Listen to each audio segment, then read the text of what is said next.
Hello and welcome to Fox Sports Lab AFL. I'm your host Ben Dixon, and with me tipping gurus Jason Dunstall, Paton, both nailed 9 last week. Chief, hurts me to say, but my boom team, the Blues, believe it or not, starting to bust. I've been bullish all year, but what needs to be done? How does Vossi turn this around right from the get-go? First thing you need to do is stop being stubborn and jump off the bandwagon. They've got some genuine scoring woes, haven't they? What gets me is we're talking about the team that gets the most possession in the game, and they're 14th for inside 50s. So that suggests overuse of the footy.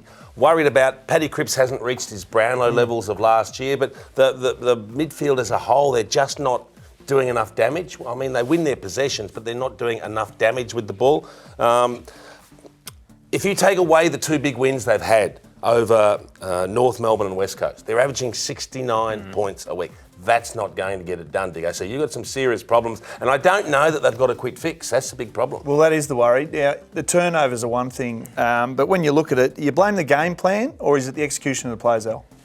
Yeah, I mean, the numbers, like as Jason alluded to, the midfield, the numbers are still there. They're getting their hands on the footy, but in their past 20 games, they've scored over 100 points 3 times, and 2 of those were against the Eagles and once was against North. So there's clearly something not quite working with that forward line. When you've got the 2 big guns down there, they should be kicking plenty of scores. If you look at their record this year against teams outside the top 8, they're 4 wins and a draw against the Tigers in round 1. Against top 8 sides, they're 0-3. So they need to claim a scalp. And the big talking point this week, Chief, was Adam Chera said, it's not a fail if we don't make finals. It's all about our effort. But they've got a tough 5 games. Do you see? Yep. Do you have them in the 8?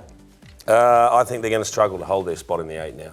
Really? Well, they're a couple of games or a game and a half behind where they were last year, and they've got that tough run coming now. Unless they can really find something very quickly and at least win half of those tough games, they're going to be in real trouble, and you're going to be eating some serious egg. Yeah, I know. There's some rotten egg on it at the moment. I've just got to get off. Now, the Swannies, they're in free fall, Al. They've not recovered from the granny last year, but then they got belted at GMHBA Stadium. It's just got from bad to worse. But what's going wrong with them this year? Well, we talked pre-season about the grand final curse. Teams that lose by big margins in the grand final have tended to really drop away the next year. And at the time, we sort of were struggling to see how that would happen with the Swans. But, this is sort of where we are. And they've got troubles really all over the field. But we know in defence, they've got some injuries down there which have really hurt them.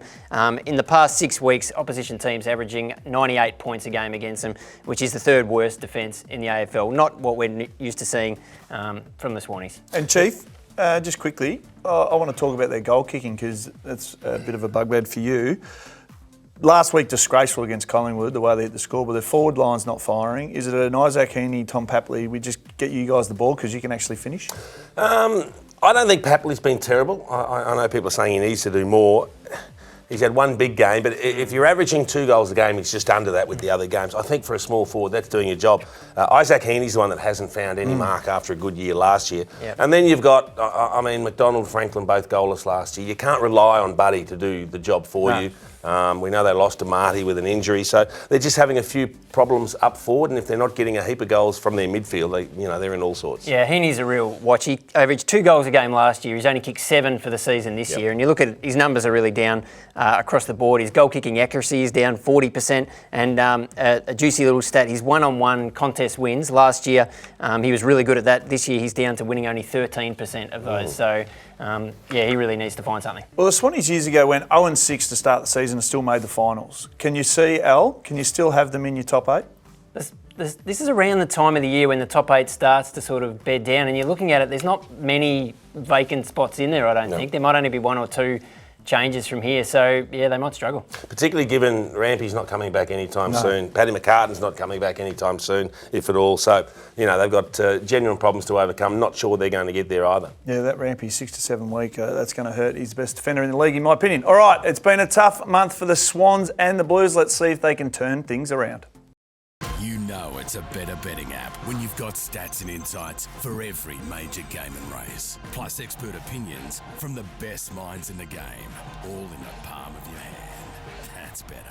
Chances are you're about to lose.